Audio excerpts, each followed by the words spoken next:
Ustadz, apa boleh berwudu sebelum tidur tapi dalam keadaan berhadas besar? Bukan boleh, dianjurkan. Nabi SAW kalau berhubungan kelamin dia di waktu malam, maka kadang-kadang dia mandi, kadang-kadang dia berwudu saja, dibasuh kemaluan, setelah itu berwudu, tidur. Begitu sunnah. Banyak yang komen di YouTube, kalau Ustadz punya pengetahuan yang luas, kenapa Ustadz gak nyambung jadi doktor?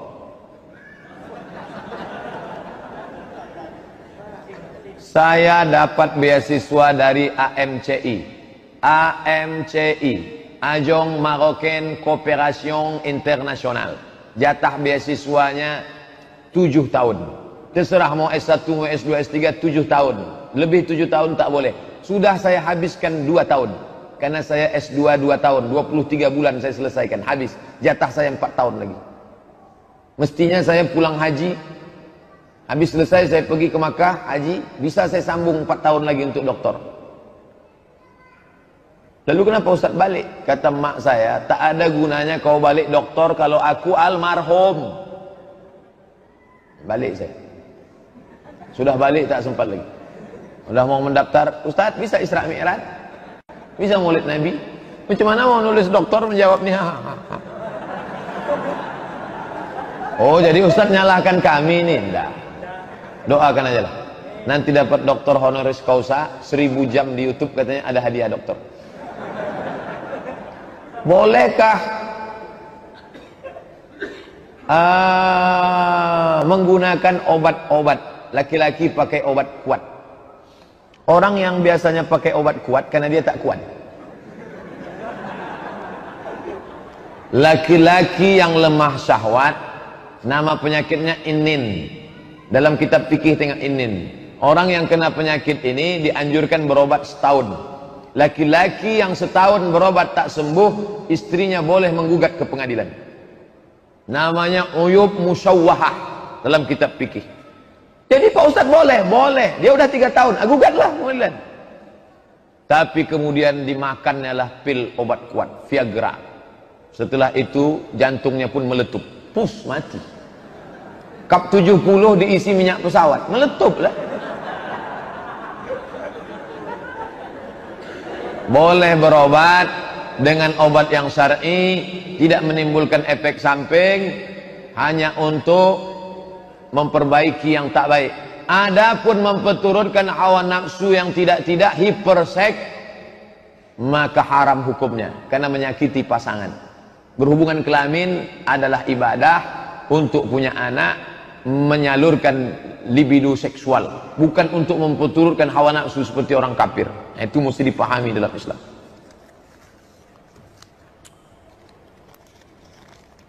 Apa dalil khitan dalam Al-Quran? Sebutkan dalil khitan. Awwalu man ikhtatana, yang pertama kali berkhitan Ibrahim alaihi salam, wa umruhu samanun, umurnya 80 tahun, bil qudum. Datang orang dibukanya kamus, kudum kudum kudum kudum kudum kudum, kampak. Nabi Ibrahim berkhitan 80 tahun pakai kampak. Akhirnya Cina-Cina yang di bawah mendengar takut, lari mereka, hanya pakai kampak lah. Padahal coba tengok syarah Sahih Muslim. Apa kata Imam Nawawi dalam kitab Al-Minhaj syarah Sahih Muslim Ibn Al-Hajjaj?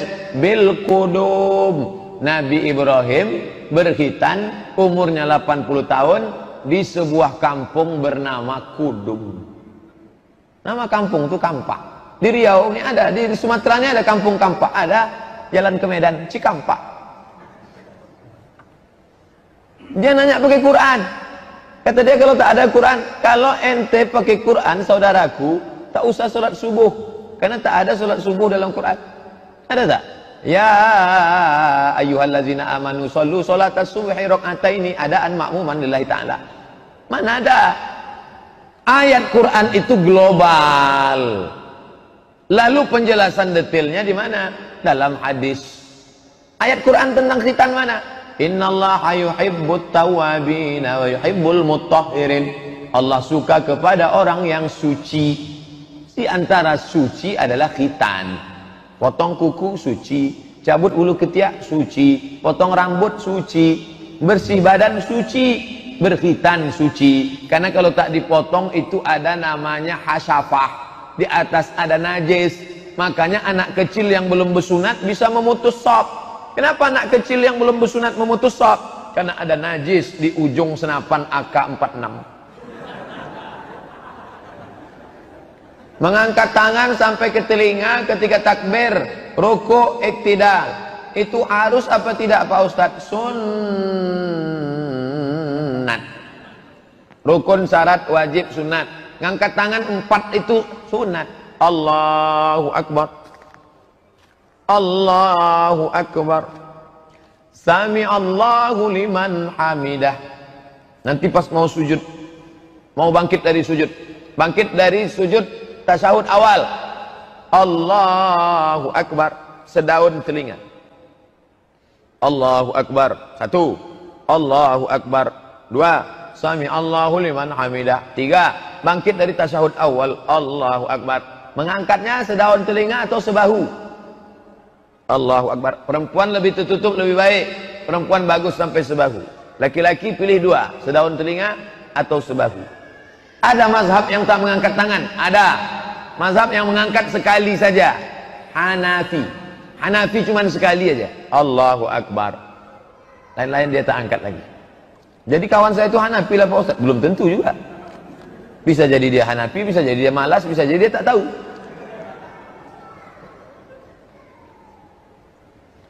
Masalah akibat zina, kata Ustadz, diantaranya anak tak boleh pakai bin. Banyak juga tetap yang pakai bin karena anak hasil zina. Bagaimana menurut Pak Ustadz? Karena akte, karena kita tak ikut orang banyak. Nanti kalau orang banyak pakai celana pendek, kalau orang banyak pakai koteka, hukum bukan ikut orang banyak. Banyak Pak Ustadz yang melakukan wa in tuti' aktsara man fil ardi yudilluka an sabilillah. Kalau kau ikut orang banyak, mereka menyesatkanmu dari jalan Allah. Yang diikut itu dalil, bukan orang banyak. Asal orang banyak buat, enggak. Mengapa Ustadz ceramah selalu pakai baju putih? Sunnah pakai baju putih. Sunnah, Nabi Muhammad pakai baju putih. Kenapa Ustadz pakai peci hitam? Nabi Muhammad pakai sorban hitam.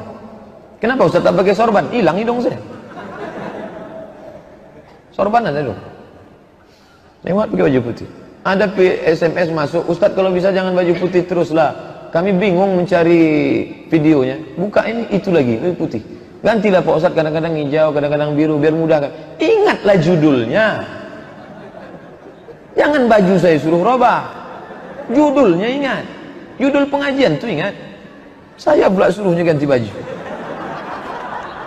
Bagus, anak-anak muda ini sedang semangat, bagus. Ustadz, bolehkah laki-laki kencing berdiri? La yabulanna ahadukum qa'iman. Jangan kalian kencing berdiri. Ada tak hadis yang menyebut Nabi kencing berdiri? Ada, 1 hadis. Sekali seumur hidup. Cara mencarinya di mesin pencari hadis, sin ba alif to ta marbutoh. Sin ba alif to ta marbutoh. Subatoh. Subatoh artinya tempat penumpukan sampah. Nabi pernah kencing di tempat penumpukan sampah berdiri. Darurat, tak ada tempat. Berdasarkan ini, menurut ulama fikih Hanafi, Maliki, Syafi'i, Hambali, kencing berdiri itu hukumnya makruh, tapi afdal jongkok. Menurut ilmu kesehatan, kalau jongkok habis dia tumpah. Tapi kalau berdiri ada tersisa sedikit. Tersisa, menjadi batu di dalam. Oleh sebab itu bagus jongkok habis. Manfaat kedua, jatuh air kencing ke bawah, memercik ke atas, naik kaki ke kaki celana, kena ke lutut, solat kena najis. Makanya dulu kalau kita pergi ke kampung, makcik mau solat makcik, tunggu kejap ya, dia kasih kain sarung. Bahkan saya tengok banyak jamaah masuk jok mobil motor ada kain sarung, supaya Pak solat nanti ganti celana, kain sarung, karena takut terpercik. Bagus, menghilangkan was-wasah, jongkok. Mana yang harus dikerjakan antara solat qabliyah isya dengan sholat tahiyatul masjid? Dua-duanya buat. Waktunya sempit Pak Ustadz, qabliyah. Kalau laksanakan qabliyah dapat tahiyatul masjid. Tapi kalau laksanakan tahiyatul masjid tidak dapat qabliyah. Begitu dalam fatwa Syekh Abdul Aziz Ibnu Baz, Mufti Saudi Arabia. Laksanakan qabliyah, dapat tahiyatul masjid. Kalau laksanakan tahiyatul masjid, tak dapat qabliyah. Kalau waktu mepet tinggal 2 menit. Tapi jangan gara-gara ini terlambat terus datang.